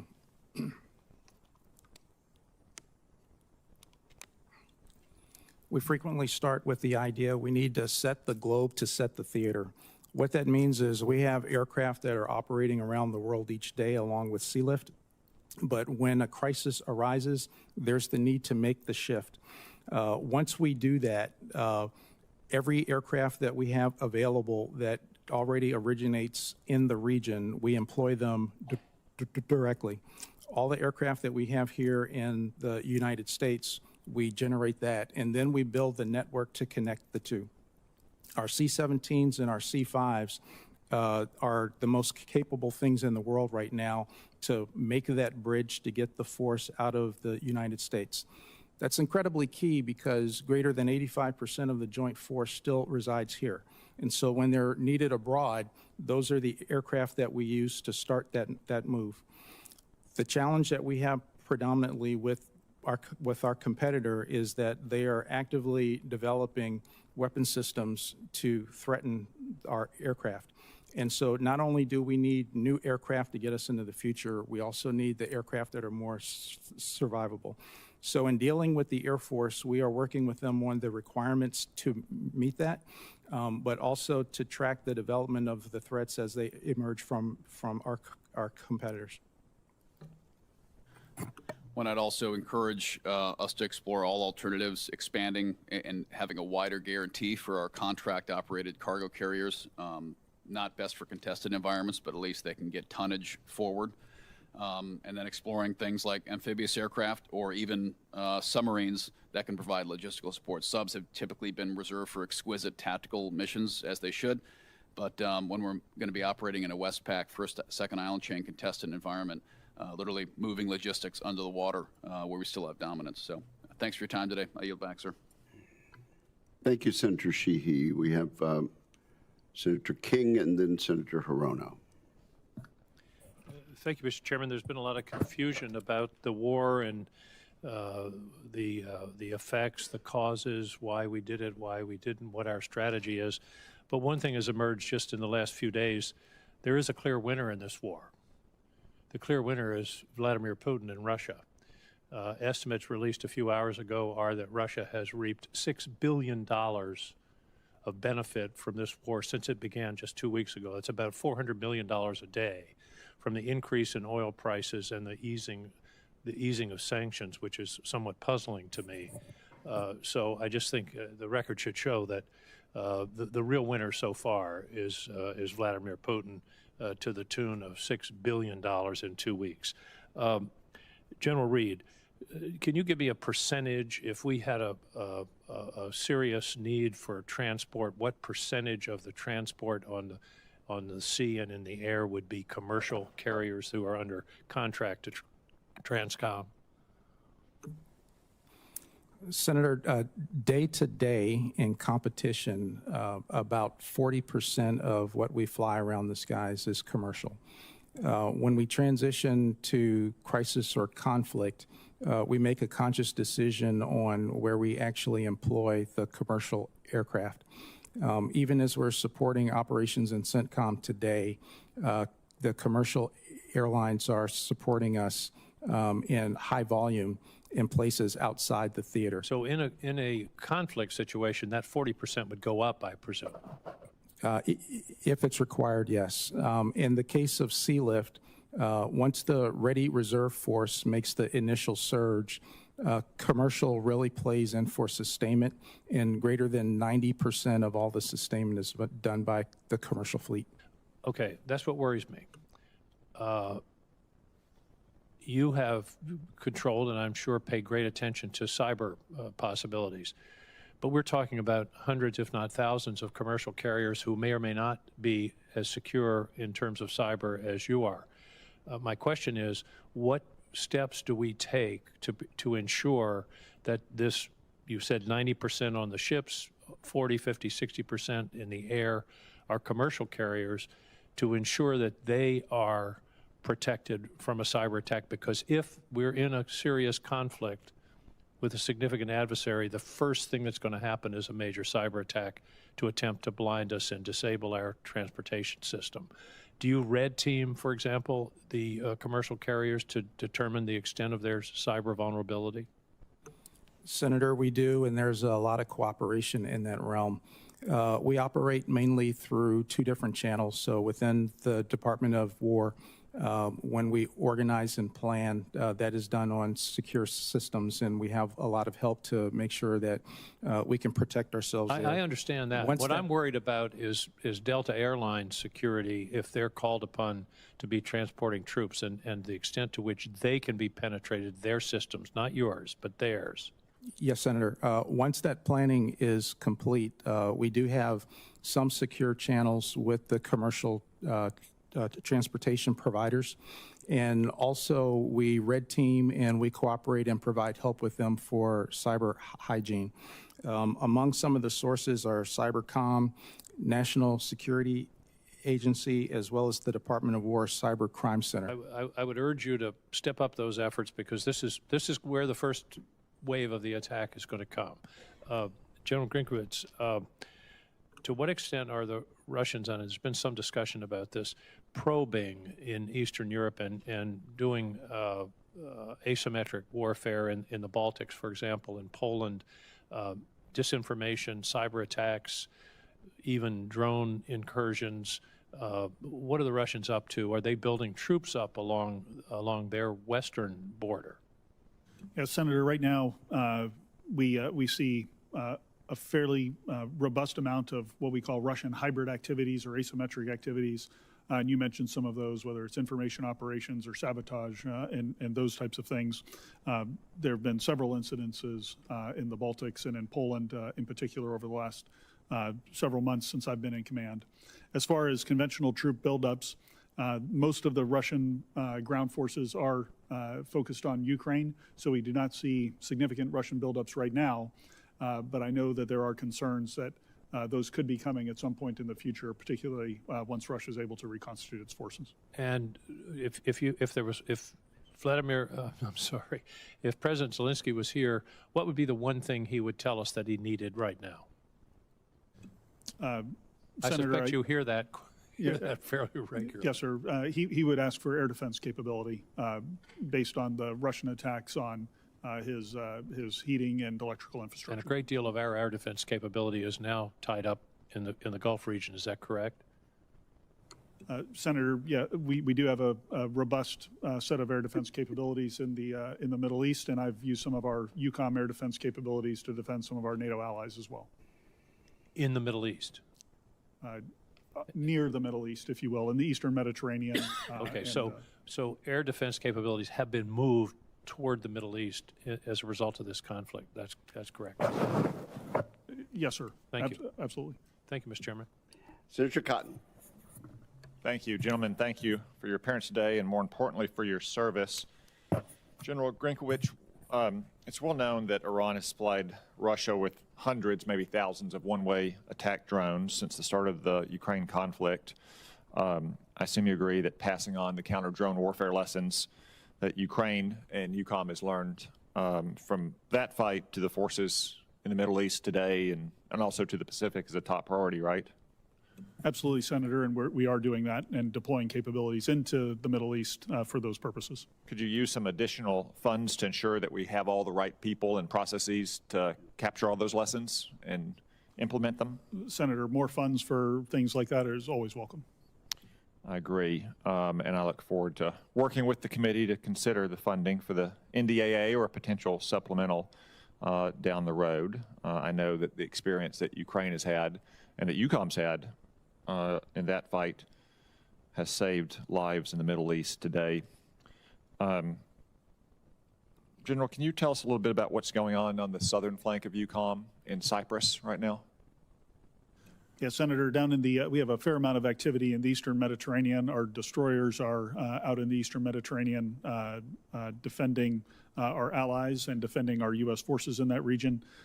Several capabilities are on the island of Cyprus. I could go into some of the details of what those are in the classified session, but we are very much watching that. There have been a few one-way attack drones that we've assessed have come from somewhere, likely from Lebanon, towards Cyprus, and so we are focused on defending that piece of terrain. Okay, thank you. You're an old fighter pilot, right? Yes, sir. 16s and 22s? Yes, sir. Well, I think that the men and women we have in uniform are the best fighting force in the world. I know you agree, and that our Air Force and Navy right now are on the forefront of the current campaign, Operation Epic Fury. So I have just a few questions about what they may be seeing based on your tactical experience. How complex of an operation is it for our fighters to conduct a campaign the size of Operation Epic Fury? Senator, based on my experience looking at campaigns like this in the past, it is incredibly complex, and the sequencing of events and the technical acumen that's required at the operational or tactical level is quite high. It's my understanding from the briefings that the Secretary and the Chairman have given is that our combined force, and the CENTCOM commander, I should say, that the combined force has dropped no less than 5,000 bombs on key enemy targets. How impressive is it for our bombers to execute a mission of that size with such precision? Senator, that's a very powerful demonstration of American strength, and to orchestrate that size of a campaign, I think Admiral Cooper deserves great praise for how he's been able to manage that at the operational level. Yeah, General Kaine has said that ballistic missile attacks continue to trend downward 90% from where they've started, and one-way attack drones have decreased 83% since the beginning of the operation, a testament to our air defenders and our air defense system. Based on your experience flying those fighters, I would assume that you would agree with him that Operation Epic Fury is a real testament to those young men and women we have on the front lines operating those systems and flying those aircraft. Senator, I would, and I'd just take the opportunity to say it's always better to get the Archer than the arrows, and so the offensive counter-air aspect of this that is being prosecuted in U.S. Central Command is as impressive as the defensive side of things. Okay. General Reid, you also have prior experience in the cockpit. How impressive is it that our tanker fleet has supported these continuous operations in the Middle East for the largest air campaign in recent memory? The tanker fleet has been very impressive to get the forces across the ocean and to get them into CENTCOM. I'm also very grateful to my friend here who's also been able to help with the portion of his fleet. But the fact that we were able to get our forces in place to get defense set and to go on the offensive is quite impressive. Do you think there's any other force in the world that has the tanker and mobility aircraft to sustain an operation like Epic Fury? Not to the scale that we can at the moment. Thank you. Yeah, I didn't think so either. All right. Thank you, gentlemen. Thank you, Senator Cotton. Senator Blumenthal. Thank you, Mr. Chairman. Thank you both for being here today and for your service. General Grinkovich, I recently visited Ukraine, and in addition to going to Odessa to visit with the men and women of the Ukrainian Armed Services who are serving there, also met with the American Chamber of Commerce, 600 major businesses with operations in Ukraine. Almost half of them have been targeted and attacked by Russia. Within days of my visit, an Oreo manufacturing plant was hit by Russian attacks. Are you looking into the attacks on American businesses in Ukraine? Are you familiar with that issue? Senator, I am familiar with that. This is mostly managed through the U.S. Embassy in Kyiv, who takes those reports and sends them back through State Department channels. But our Defense Attaché office is also aware of them and reports them to me. Are you taking action to protect those businesses? Sir, we are not taking any direct action, but I would tell you that all the support that the Department and the United States provides to Ukraine is certainly going to have a benefit for those businesses as the Ukrainians fight back against the Russian assaults. Isn't an attack on those businesses, in effect, an attack on American interests? Sir, Attack on American property, is it not? Certainly it is, Senator. I think it's a complex issue, and from a policy perspective, the approach that we've taken is to try to help the Ukrainians to defend things that are within their country as best as possible, and so that's where we're focused in EUCOM. Wouldn't you recommend that we take a more aggressive posture vis-a-vis Russia when it's attacking our businesses purposefully? These are not mistakes. Close to 300 American businesses have been damaged significantly as a result of these attacks targeting them by Russia. Yeah, Senator, it's certainly a tragedy that Russia targeting is indiscriminate. It's indiscriminate against American businesses. It's indiscriminate against other targets across Ukraine. As we think about how do we best enable the Ukrainians to fight back against the Russians, all of this goes into our calculus. Well, I respectfully disagree with your use of the word indiscriminate. It is very discriminating. They are purposely targeting hospitals. I saw a hospital specifically destroyed in large part. They are targeting electric generation facilities, which I also saw, and they are targeting American businesses, discriminating in a very purposeful way. Let me move on. I'll give you a little extra time. Do you agree with that, General Grinkovich? He's pretty much correct. Yeah, Senator, I do agree. So when I use the word indiscriminate, I'm applying to the moral lens, perhaps, that they're looking at this through, and that they aren't discriminating in the way that we would under the law of armed conflict as to what the targets are. Yeah, I think you and the Senator actually agree on that. You can resume your time, Senator. Thank you, Mr. Chairman, and I think your questions were helpful, and I appreciate the distinction that you're drawing, General. EUCOM is the global integrator for all defense matters relating to Russia, so I'm presuming you know about Russia's role in the war with Ukraine. I know you've been asked a bit about it so far. I am assuming the public reports are correct and that Russia is aiding Ukraine. Can you tell us more about requests from aiding Iran? Can you tell us more about the requests from Iran to Russia for assistance and how Russia has responded? Senator, I'm certainly aware of all the public reporting on this. I can go into specifics on your question in the classified session, but I would just echo what Secretary Hegseth has said recently, that if Russia is doing this, they would be wise to reconsider providing any assistance to the Iranians during Epic Fury. You believe that we should respond aggressively to that kind of assistance that's putting our men and women in greater harm's way? Senator, anytime anyone puts American service members in harm's way in any manner whatsoever, I believe we should respond robustly. Why haven't we done it? Senator, I am confident that we are responding robustly to anyone who is assisting the Iranians with targeting U.S. forces.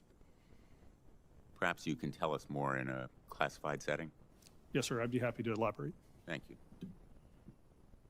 Thank you very much, Senator Budd. Thank you, Chairman. General Grinkovich, it's good to see you. Thanks for the meeting yesterday, very informative. Much of the discussion of the Russia-Ukraine wars, it's focused just on those two countries. But I want to talk about other nations that are assisting the Russians, if you will. Talk about North Korea's role in this conflict and the threat that they pose, and also about the Iranian contribution today and even prior to Operation Epic Fury. Yep, Senator, you bet. One of the things that we watch very closely is how some of our competitors around the globe will work with each other when they share interests, and we've certainly seen that with the North Koreans and the Iranians and the Russians. In the North Korean case, as you know, it's been widely reported, there's a number of North Korean troops that have been deployed to the border with Ukraine and have made up some substantial combat power shortfalls that the Russians have had and supplemented them.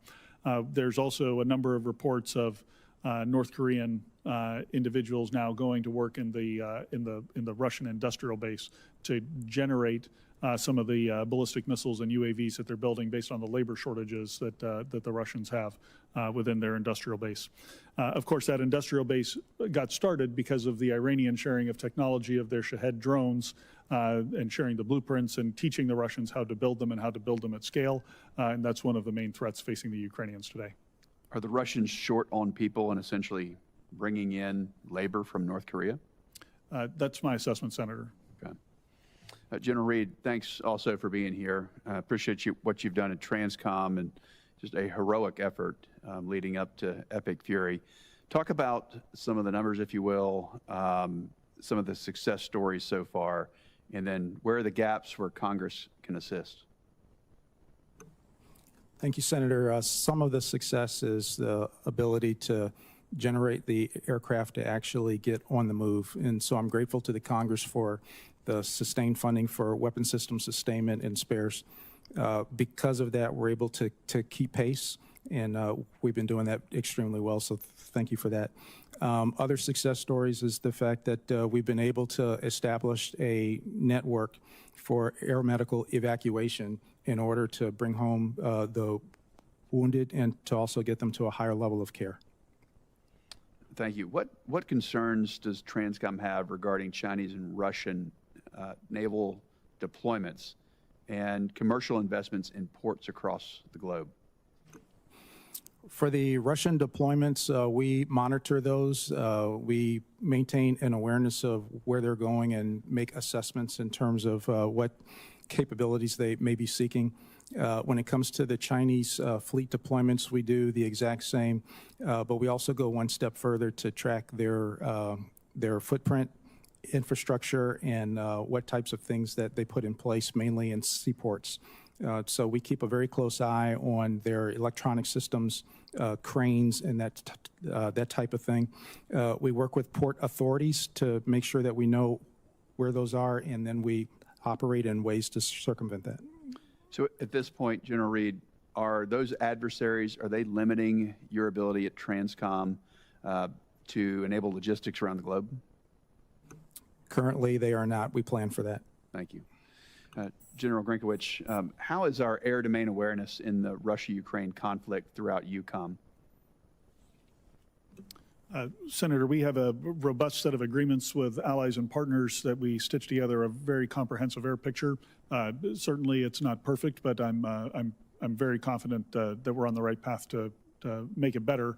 But we do have very good awareness, particularly in and around Ukraine. I'm concerned about the uncertainty around the purchase of the E-7 Wedgetail. That's affecting our NATO partners who also canceled E-7 orders last November. What's your thoughts on this platform in terms of current and future EUCOM needs? Yeah, Senator, I've seen the capabilities of the E-7 in action in previous jobs, particularly for low radar cross-section platforms, things like the UASs. It's an incredibly capable platform for detecting those. They had canceled orders, though. Any concern there? Senator, I am concerned. On the alliance side, the E-3 fleet is aging. It's about 50% combat effective, as many of the aircraft are in depot. The alliance does need a replacement aircraft. The E-7 was the plan for a while, but now we're looking at other options based on affordability and who is purchasing the E-7. Depending on where the United States goes, considering the E-7 in the future, it may be back on the table or it may not, but we're looking at it closely. Thank you, Chairman. Thank you very much. Senator Hirono. Thank you, Mr. Chairman. General Grinkovich noted that the Russian people are probably not given accurate information on Russia's war against Ukraine. So I do think that it is very important for the American people to know what is happening with regard to Iran. So before I begin my questions, I'd like to take a moment to highlight for the American people the cost of this president's reckless decision to take our country into war with Iran without congressional authorization. 7 brave U.S. service members have been killed, 150 wounded, 8 severely injured, over $11 billion in the first 6 days, and this is day 13. So we're likely closer to $20 billion already spent on this, what I would consider an illegal war, with no end in sight and no plan for what will come next. Oil prices are going up. As noted, the major beneficiary of this is Russia. And despite how impressive and professional our military is, this is a real war. It is not a game. It is certainly not an excursion. And it is important, even if the president won't, to acknowledge when errors happen. Preliminary findings of the strike on an elementary school in Iran that killed 175 civilians, mostly children, point to U.S. responsibility. But this tragedy didn't happen in a vacuum. Secretary Hicks said in his misguided attempt to focus on lethality, gutted the office that focuses on mitigating civilian casualties, reducing personnel there from 200 people to less than 40. In that kind of an environment, errors can occur, and as noted once again by General Grinkovich, what may have happened in the instance of the killing of all these school children as just a error upon error, a chain of errors, as he put it. So we mourn the deaths of our brave soldiers, but as this war continues, there will be more civilian deaths. There will be more cost to our American families. And I joined all those who pray that this war will end, even if there is really no articulated end in sight. I'd like to start my questions with General Reid. It was nice to meet with you the other day. And TRANSCOM is playing a vital role supporting this war in Iran, even though, as I noted, I totally disagree with the president's decision to launch this war. That said, this war is placing significant demands on our acknowledged aging air mobility and refueling fleets, both of which need to be recapitalized. I'm also concerned this war is going to impact TRANSCOM's ability to support important planned exercises and training in other theaters, particularly in the Indo-Pacific. General Reid, have you had to cancel or scale back any planned TRANSCOM exercises with Indo-PACOM because of this war? Senator, since the start of the war, we have certainly surged to meet the need of CENTCOM. One of the things we've been able to do is to get access to greater numbers of Guard and Reserve to assist with that. In addition, access to Guard and Reserve also helps to preserve our ability to support other combatant commanders as well, to include exercises in the Pacific. In addition to that, we also work with the Joint Staff to make sure that as the needs arise, that we can meet the needs as best we can while we support the warfight. So you're telling me that as this war against Iran continues, that you are needing to make adjustments with regard to any needs, particularly in Indo-PACOM, because we have a lot of exercises that are really important with our allies in that part of the world. So you are having to make adjustments. Will you commit to informing this committee if TRANSCOM is unable to fully support upcoming exercise in Indo-PACOM or other combatant commands? Yes, Senator. For General Grinkovich, one of the United States' greatest asymmetric, I'm running out of time. Mr. Chairman, may I finish my question? Yes, ma'am. I did want to get your sense that we are stronger when we work closely with our international partners. And would you agree, General, that this requires constant investment in interoperability and training as technology and threats evolve? Would you agree with that? Senator, I would, and we focus on that every single day at U.S. European Command. There's a whole series of questions that follows our need to maintain that kind of interoperability, and I will submit those questions as well as others for And the we'll record. take another round if necessary, and of course, Thank you, there'll be a Mr. Chairman. classified portion. Senator Slotkin is next. Thank you, Mr. Chairman. Thanks to both of you for being here, and thanks for all you're doing to support the significant effort that's going on in the Middle East. It's hard, as someone who was at the Pentagon and at the CIA, it's hard to miss, I think, two important trends that are happening in this war in the Middle East that are connected, I think, to what you all do.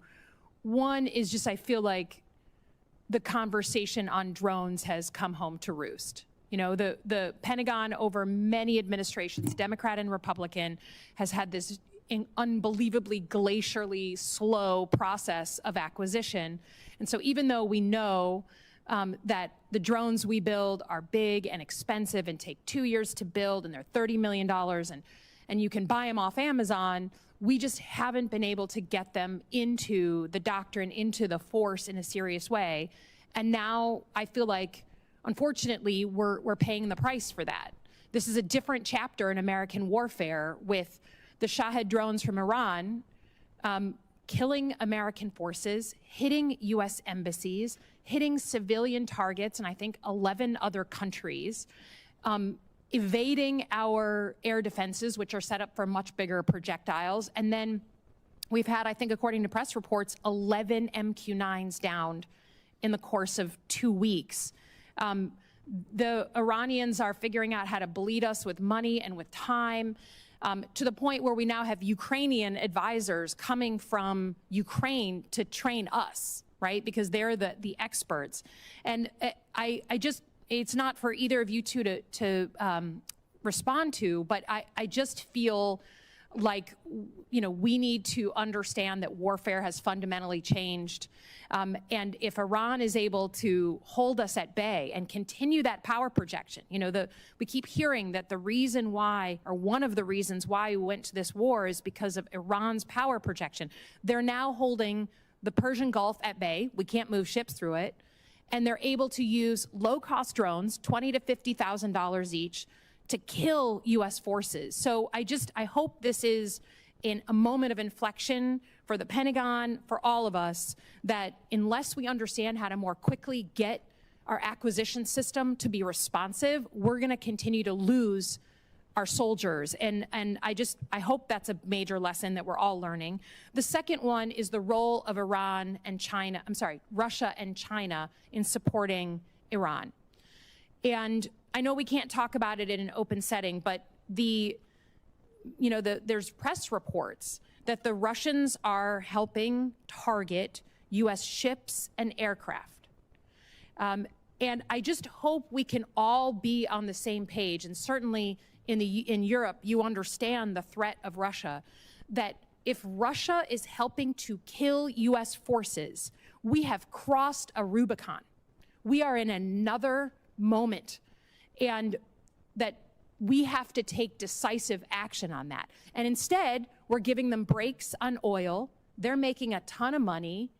And all the weapons and all the systems that we need for this war are what we would have otherwise given Ukraine to defend themselves. So I just hope we're all on the same page on this committee on a bipartisan basis, that the situation with drones in this war and the situation with Russia in helping to potentially kill American forces and target our weapons and our systems, our ships, they are new.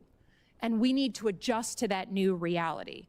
Can you just tell me in my last minute here, General Grinkovich, I'm concerned that we're going to lose a lot of capabilities out of Europe, and then this administration's never going to put them back in. Can you talk about the importance of capability in Europe?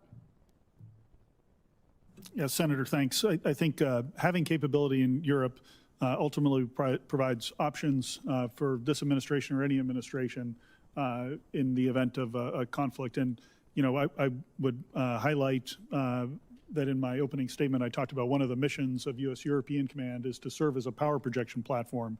And so it is having capabilities in Europe, munitions in Europe that allow us to help U.S. Africa Command to target terrorists in Africa, or to help U.S. Central Command as they execute Operation Epic Fury. And so, you know, the distances are shorter, it's less expensive, and it's much easier to project power with our network of bases and allies. I would just say American power is still important, and deterrence is the best option, and the way we do that is with capabilities. If anyone thinks that Vladimir Putin is deterred when we leave Europe, I would love to sell them a bridge. Thanks very much. I yield back. Thank you, Senator Slotkin. Senator Banks. General Grinkovich, we hear a lot from Democrats often about how our European allies don't trust us, they don't like us, President Trump has pushed them away. But could you talk for a minute about what President Trump has taught us in Operation Epic Fury about how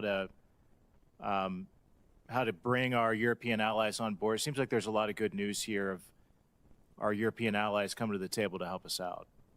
Yeah, Senator, I would tell you that by and large, the vast majority of our European allies, especially at the military level, which is where I engage most often, have been extremely supportive. They've provided access, basing, and overflight that enables General Reid's operations to refuel aircraft coming from the United States, or the great amount of logistics that flow through Europe.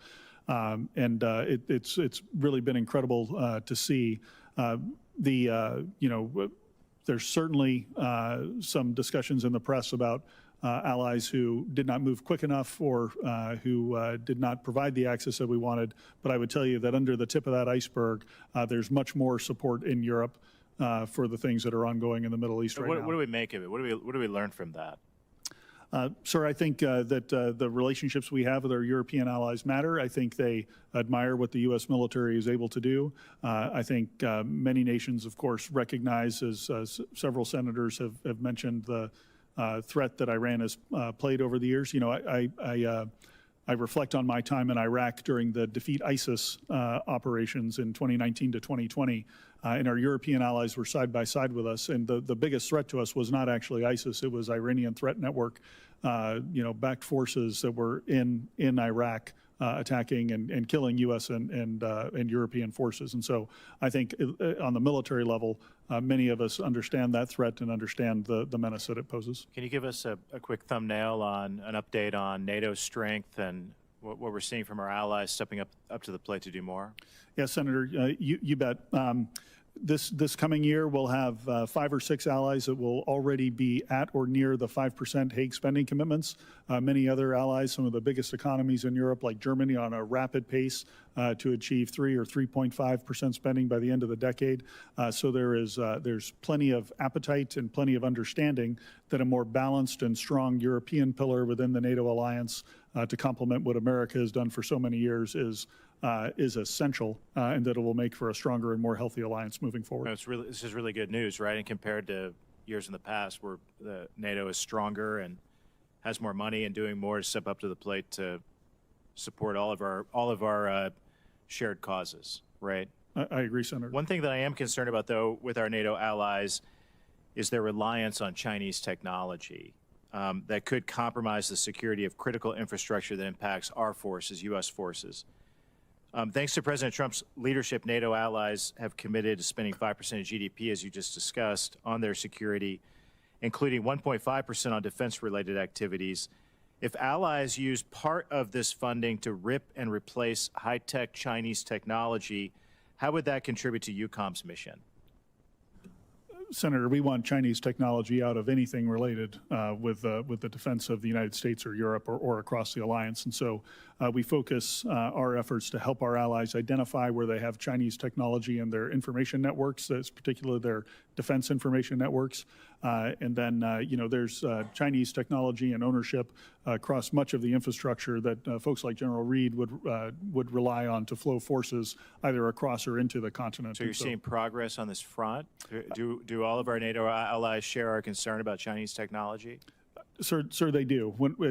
Even the allies that I would traditionally put in a category where they didn't pay attention to this, when we highlight it today, they absolutely understand the threat and the risk, and they take action.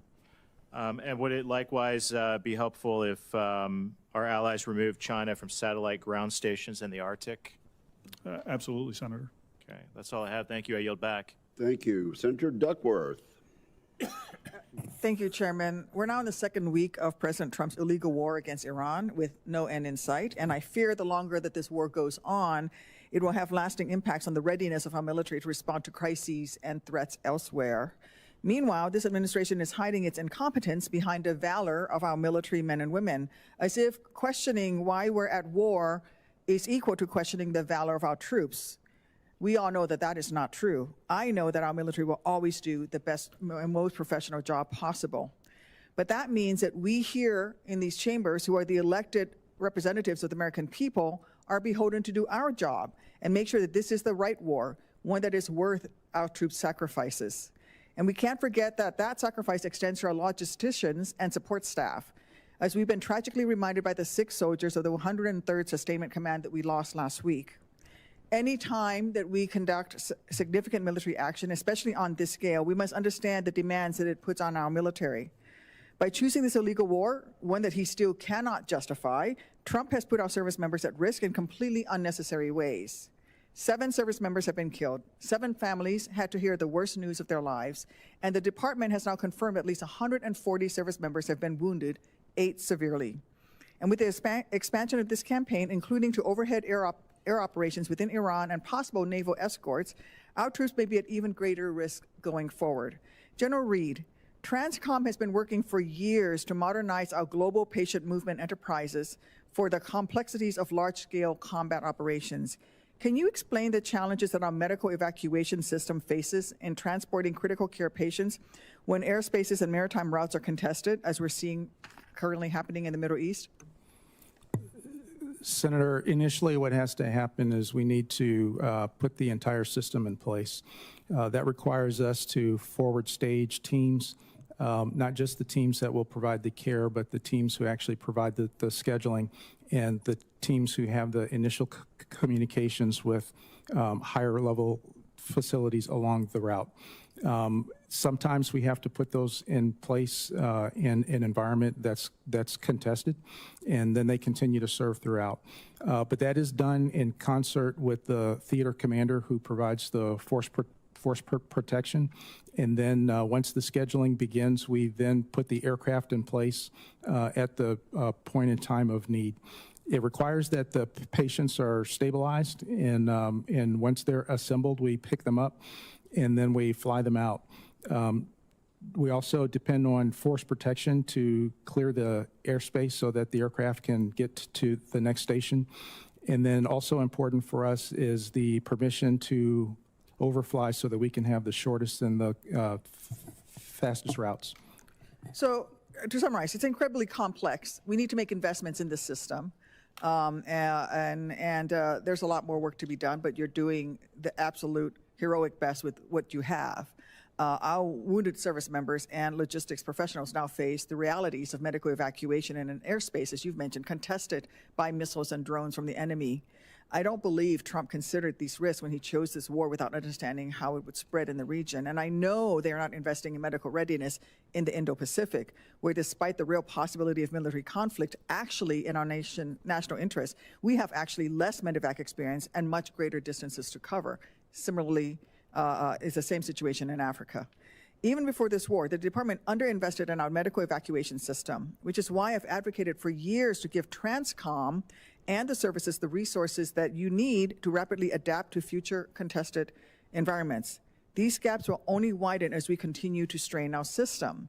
General Reid, can you speak to the importance of secure connectivity and the potential impacts, I mean, both logistically, for logistical support, but also its potential impacts on existing gaps to this essential medical evacuation mission? You and I discussed this a little bit the other day. Yes, Senator, what's important is making sure that we can pass the information on the status of each person that we attend to. Being able to make sure that that information gets established at the point, but also forwarded to the next station. That way we can have the proper physician with the proper care and proper equipment to attend to them. As we continue to press for more secure communications, then we will make sure that there is no drop in the care. Are you facing some challenges right now? We are facing challenges in terms of secure funding. Okay, thank you. This administration's inexcusable poor planning in the lead up to this war of choice has only exacerbated the toll in our logistics system. General Grinkovich, I will not ask you to speak to current operations, but in your experience, do you agree that coordinating with allies and partners before an operation is critical to ensuring that our air assets have the necessary logistical nodes for rest and refueling to reduce the strain on our aging aerial refueling tanker fleet? Senator, there's always a balance in terms of when you do the coordination. If you have the luxury of it based on operational security concerns to engage with allies and partners and secure access basing and overflight ahead of time, that is incredibly valuable. But there's a host of factors that may limit your ability to do that. Thank you, Senator Duckworth. Senator Warren. Thank you, Mr. Chairman. So on February 28th, Donald Trump launched his war against Iran. By March 1st, Iranian strikes had hit at least 6 surrounding countries. But all the Trump administration said to Americans in the region was, exercise caution. On March 2nd, the State Department finally told Americans in over a dozen countries to evacuate, but gave no real guidance on how to do that. As thousands of flights were canceled, the State Department initially told Americans to, quote, not rely on the U.S. government for assistance, departure, or evacuation. Let's be clear. The Trump administration chose this war. They planned this war for months, and they made no plans to safeguard hundreds of thousands of Americans in the region. There is no excuse for this. And I just want to draw a comparison here. In 2006, the State Department requested support from DOD just 2 days into the war in Lebanon. TRANSCOM arranged ships, commercial charter, and military flights for nearly 15,000 Americans. So, General Reid, let me ask you, if the Secretary of State and the Secretary of Defense asked TRANSCOM for help to evacuate Americans, would you provide that support? Senator, I would. Thank you. So, General Reid, we're almost 2 weeks into this war. Have Secretary Rubio and State Department made any requests for TRANSCOM to help evacuate Americans out of the Middle East? Senator, on the 28th of February, the Department of State made a request to my department for that, and we have provided some assistance. So you're saying they made that request back on February 28th? Yes, Senator. So when we called them yesterday, they said they had not asked you for assistance. Can you explain why that would be so? Senator, I cannot explain that. I just don't understand this. And you have been helping them all this time? Senator, what we have done is through Central Command have responded to the request for the State Department to provide airlift at locations that they have specified. And how much have you airlifted in this period of time? How many people? Senator, I'll have to get that number for you for the record. Can you give me a rough idea? Senator, it's been in the hundreds. Hundreds, not in the thousands. That's correct. But I will say that as we continue to watch the situation, there have been other flights and other opportunities for American citizens to get out of the way. Some of that has been by ground transportation, and some of it has been by commercial charters by the State Department. Are you saying you're not doing more because you think that Americans who are in the region are currently being adequately served by commercial flights and private vehicles out of the region? Is that what you're saying? Senator, what I'm saying is we have responded to requests for specific tasks in conjunction with the commercial flights and what TRANSCOM is providing. There are a number of ways to get our citizens out of harm's way. Okay, and what I'm trying to understand is why you're not doing more, because I'm hearing from my constituents who are stranded there, who've been stranded there for 2 weeks, and they're asking for help, and they're not getting help from the U.S. government. And you're telling me that you're not helping because you think they've got plenty of other ways to get out of the region? Or is it that Secretary Rubio is not asking you for that help? I just want to understand who bears responsibility here. Senator, it is the responsibility of all to care for the citizens that we have in harm's way. And as we receive a tasking and the opportunities to do that, TRANSCOM is responding. Okay, so my constituents and other Americans who are trapped in the region are trapped there because Secretary Rubio is not asking you for help. Is that right? I just want to understand what's happening. We've been asked for help, and we're available to do that. And so as we are able and the conditions permit with CENTCOM, we are involved in all the coordination to meet our citizens where we can get to them and then transport them to safety. So you have provided all the help you've been asked for. You just haven't been asked for more help. Is that right? Senator, we have been tasked, and we have responded to each of those tasks. Look, I understand military speak here, but I don't understand how it is that we could get 15,000 people evacuated shortly after the war in Lebanon, and now we've still got thousands, tens of thousands of people trapped in the region, and I'm not understanding what your answer is here, and I don't think the American people are either. Thank you, Senator Warren. General Reid, has the State Department contacted you in this regard to ask for help?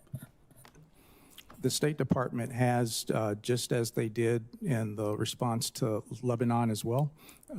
During that time, there were provisions to get people out by sea lift and charter, and so the amount of people who left with TRANSCOM help as well as State Department charter. Thank you very much. Senator Peters. Thank you. Thank you, Mr. Chairman. General Reid, as you're fully aware, the Straits of Hormuz is a strategic choke point in the Middle East with nearly 1/5 of the global petroleum and 3.5 trillion cubic feet of liquefied natural gas annually transits the Straits. The Straits closure that we're seeing right now has left about 1,000 vessels stuck in the Persian Gulf. 2 tankers were set ablaze just this morning. And even before these attacks, the uncertainty have caused gas prices to skyrocket, oil trading up to $120 a barrel this weekend and still at elevated levels and likely to continue to go up. And in fact, according to the International Energy Agency, the war has caused, and this is quote from them, the largest supply disruption in the history of the global oil market. That's a big statement, in the history of the global market. Additionally, 30% of the world's fertilizer supply passes through the Straits. This increases prices for American farmers as they're beginning planting season. This will mean food prices will also go up dramatically across the world.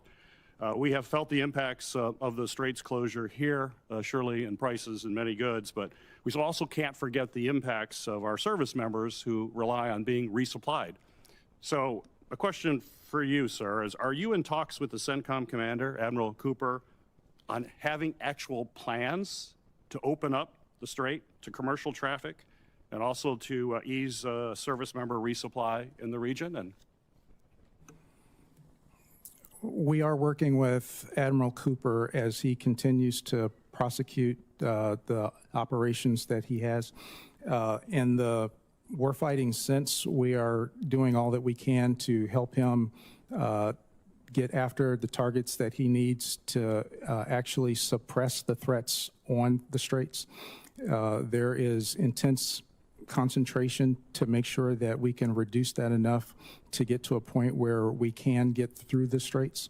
When it comes to the sustainment for the forces, the Strait is not the only way that we're restricted to in order to resupply force sustainment. We have alternatives for that, and we're currently executing that as we speak. General Reid, the TRANSCOM provides basically the logistics backbone to support our forces in any conflict, including the war in Iran, as you were talking about. But this means not only moving troops into the region, but also ensuring they have food, fuel, and munitions. And we talked about this issue at length on an office call. And we talked about how TRANSCOM relies heavily upon commercial partners to be able to augment your capacity to ensure the delivery of these key supplies. So my question for you is, how has your ability to deliver these critical supplies been impacted given the contested logistics environment we're in right now, where we have commercial ports, commercial fuel networks, and commercial partners that have been significantly disrupted as a result of the closure of the Straits of Hormuz? So we do acknowledge the disruptions, but this is exactly what we expect in a contested environment. When it comes to the commercial participation, they are able to deliver to points that are safe, and then we will transload, and then we take the responsibility from there. And so in this way, together we do and operate where we can, where we operate the best, and then we still get the warfighter the things that they need in their hands when they need it. So are you believe you're still able to rely on commercial partners for logistic capabilities, or does this mean we have to shift to more military options where we have greater control and greater security? We can absolutely rely on them. Very good. General Grinkovich, we have seen public reporting on the DoD withdrawing Patriot and THAAD missile defense systems from the Indo-Pacific. These are public reports and repositioning them into the Middle East. These moves, I know, have alarmed our allies, simultaneously weakening our regional deterrence and emboldening our adversaries, including China as well as North Korea. Have you been asked to reposition any of your missile defense systems away from Europe in order to send them to the Middle East? No, sir, I have not. Very good. Thank you, Mr. Chairman. Thank you very much. Senator Rosen. Well, thank you, Chairman Wicker, Ranking Member Reid, for holding this hearing. Thank you, General Grinkovich and General Reid. We have two Reids here today, right, for your service to our country. So I want to talk about support for Ukraine's critical infrastructure right now. So, General Grinkovich, you know Russia has engaged in a concerted campaign to attack Ukraine's civilian power infrastructure during what's been a brutally cold winter. Despite now entering spring, I'm incredibly concerned that Russia will continue to sustain attacks on Ukraine's civilian infrastructure. So I know you have thoughts on this based on our recent conversation in Munich. And so can you discuss your views on the threat posed by Russian attacks on Ukraine's infrastructure, and what kind of support has the U.S. government provided Ukraine to support its critical infrastructure? What more should we be doing in this space? Yes, Senator. As you alluded to, there were a number of attacks over the coldest winter in decades in Eastern Europe against the Ukrainian civilian infrastructure. This included their electrical grid. At times during this period, we saw down to just a couple of hours of electricity per day in Kyiv, as an example. And then attacks on the thermo heating plants as well. Cutting heat to large swaths of many of the cities across Ukraine. So, you know, what I would say is I think that these attacks were broadly intended to put pressure on the civilian population to then pressure the government of Ukraine to come to a agreement to end the war. And what I've observed over the course of studying air power in history is that anytime you attack a civilian population, you usually end up finding that it just hardens their resolve. We take this all the way back to the London Blitz in World War II. Right. The Brits just had a stiff upper lip and kept on fighting. And I think that's what we've seen in Ukraine as well. Moving forward, I am watching very carefully to see now that it is warming up. Do the Russians continue these attacks on that civilian electrical and thermal infrastructure, or do they shift to other targets yet? At this point, it's still unclear, but we're watching it closely. Thank you. We'll be looking forward to updates from that. I also want to talk about NATO cyber preparedness, because NATO Secretary General Mark Rutte, they warned that Russia could be ready to use military force against NATO within 5 years. So as you know, Russia's cyber capabilities were core to its invasion and continued war with Ukraine. Russia is demonstrating a growing willingness to employ cyber aggression towards NATO. I'm glad that NATO hosts an annual cyber exercise. Locked Shields, the world's largest multinational cyber defense exercise, is begun to strengthen cyber capabilities by creating the Integrated Cyber Defense Center, but that's not going to be operational until 2028. So, General Grinkovich, how are you in Cybercom working with our NATO allies, Ukraine, European partners to enhance our cybersecurity capabilities, our cooperation, particularly with those less cyber-capable nations, because that puts us all at risk and makes us more vulnerable to our adversaries? Yeah, Senator, that's a great question, and thanks for asking it. This is one of the areas where the Alliance and I are focused to try to understand how we can bring the cyber capabilities to bear that nations do have. And while there's some countries that don't have a lot of capability in cyber, there are some within the Alliance that do, and some that we wouldn't expect to have. But we're only as strong as our weakest link, right? That's true, ma'am, but in an alliance that's built on collective defense, we can help each other.